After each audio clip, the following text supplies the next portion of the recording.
There is a lot of PlayStation news that's been going around lately, so we're going to go over what has all been announced, confirmed, and maybe slightly more hinted at, and then once we're done with that, we're going to go maybe just a little more off the rails with that info. To begin with, a new article from Wired has given us a lot of new details and insights into the design of the PlayStation 5, including the fact that it is officially being called the PlayStation 5 to everyone's surprise, I'm sure, and that it'll be launching sometime in the holidays of 2020, which lines up with what a lot of people were thinking, especially considering the fact that it's also when Microsoft is targeting the release of Project Scarlet. Now again, a lot of this is still speculative, but one thing I can say for sure is that when the PS5 and Project Scarlet actually come out, I will be picking both up and doing reviews on both, so make sure to subscribe so you don't miss out on either of those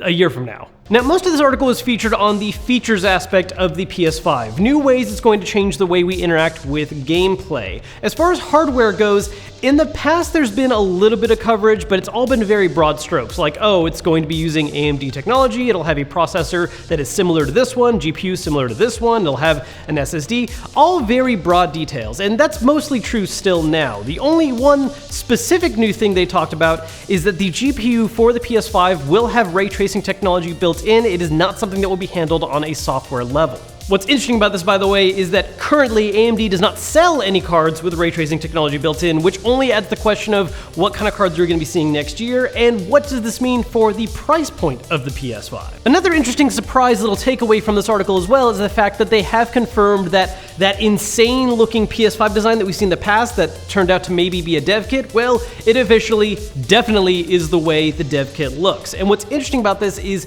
how that might influence the appearance of the official PS5. Now, it's not particularly normal for final versions of systems to look identical to their dev kits, but very often the dev kit does at least have certain accents to its design that are held over into the final product. They're normally a little bulkier, maybe a little crazier looking, and sometimes they're going to be a little more slimmed down in that final product. So if that crazy V-shaped looking system is in fact the dev kit, as it now sounds like it is, it's interesting to think about what the actual final system might look like if it holds on to the same aspects of its design. Enough about the physical design of the system though, let's talk about actual new features covered in the article, starting with their approach to storage. Now, it's no surprise that games have been getting bigger and bigger and bigger. With the PS4 and Xbox One, there's been kind of a standard hard drive size right now of 1 terabyte, but those have been filling up very quickly. And based on other parts from the same article, it sounds like the PS5 will be embracing 4K Blu-rays, meaning that they can support up to 100 gigabytes of data. Those are very large games, and with the way loading times work out currently, it also means that even when you buy games physically that have all that data on there,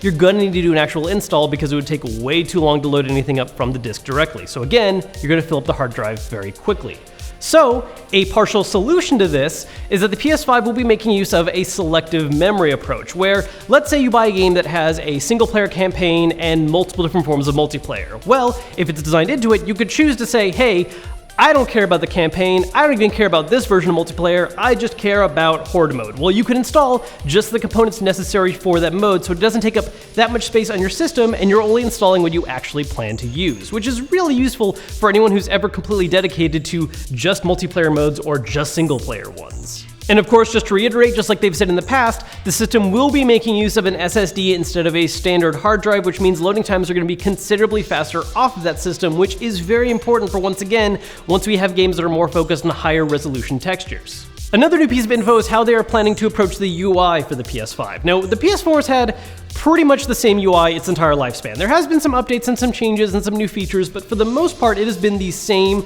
straightforward design, which is very user-friendly, but if I'm being honest, is also just a little too bare bones. There's a lot more it could cover, and that's something that they want to address with the PS5. A specific feature they talked about is how to handle what kind of information you can see before you even launch a game. The specific example given was, let's say you have a game that is multiplayer focused, and you want to know before even launching the game which friends are actively playing, what mode they're playing in, are they playing together, all that kind of info right then and there, so that way you know before even launching it that, hey, I know my buddies are in and I want to join them right now. And it'll give you all that information right ahead. That way you don't have to launch a game to check what's going on, back out, go to another game, so on and so forth. Now, ideas like these are really cool, and it sounds like some great updates to the general user experience of owning a PlayStation system. But it was the other part of the Wired article that really stood out to me as being really interesting, and that was the new approaches to the controller. If you've ever seen any of my videos on weird controllers or even on pro controllers, you'll know that I'm obsessed with the idea of how controller design impacts the way we experience games. Whether it's how a particular weird controller design might actually make it more fun for a specific type of game, or even how pro controllers just have functions that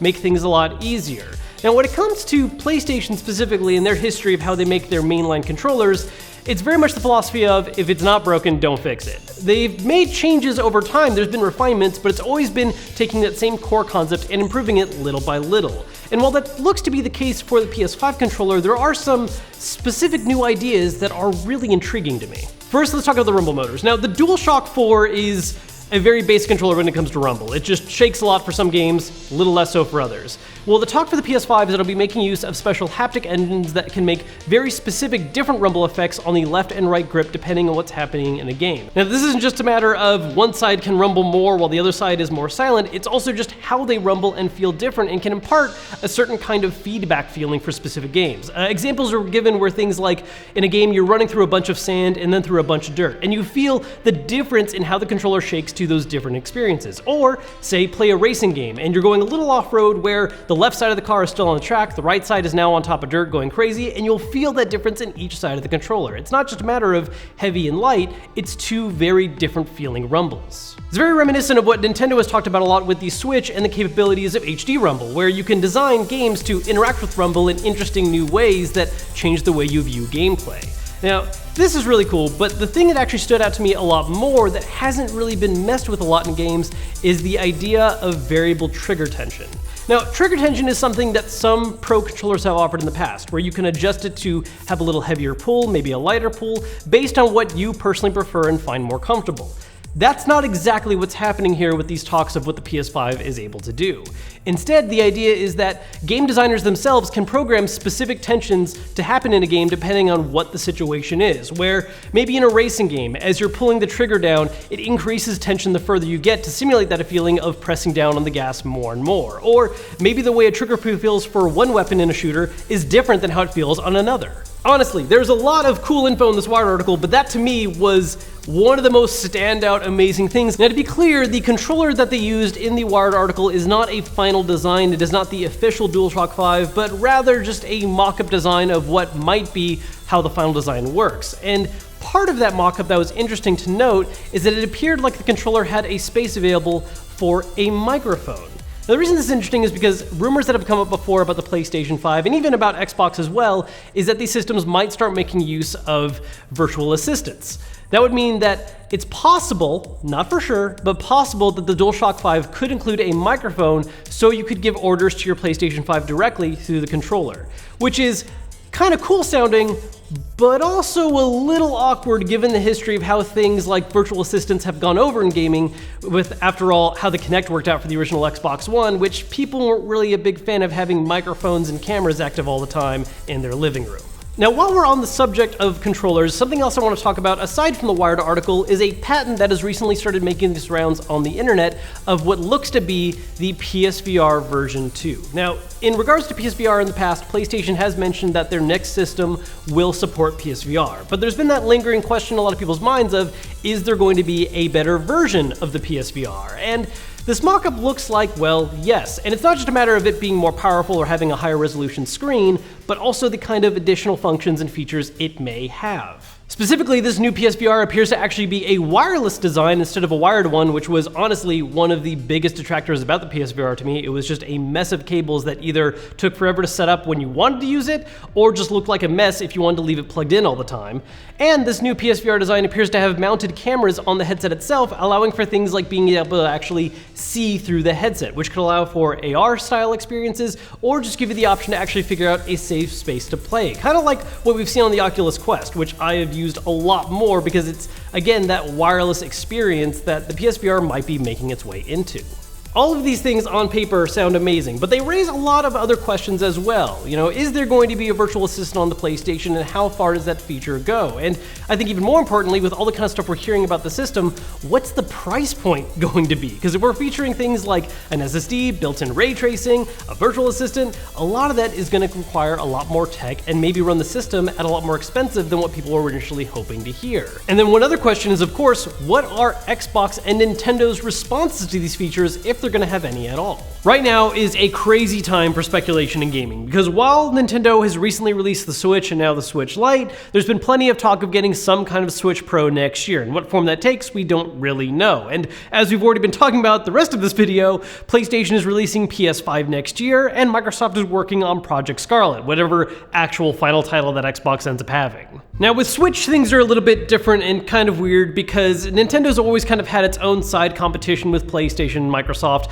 and while the Switch has put them on a very similar level once again, especially when it comes to multi-platform games, it wouldn't be that crazy to see after the next generational leap for them to fall behind a little bit again, still having great, awesome titles that pull people towards them, but not necessarily seeing a big AAA game come to all three systems. The real big competitor is, of course, Xbox, because most of the time, at least the past couple generations, them and Sony have been going neck and neck with a lot of similar but still different ideas. Now, up until this Wired article, the news out of both systems has been very similar. Oh, we're going to have next-gen systems with 4K resolution and 60 FPS, and they'll have SSDs for faster load speeds, all that good stuff. This is the first time we're getting information that sounds like something much more unique to one side, and it's curious to see what Microsoft is going to have to go against that, because as of right now, the biggest thing they've really been talking about is the possibilities of xCloud, which does sound very interesting, but doesn't necessarily have anything to do with the core experience of what it's like to own their next-gen system. And really, if we want to talk about things being unique features, I'm not even sure if we can say xCloud is something completely unique to Microsoft. The idea of playing without owning your own system and using Microsoft servers might be true, but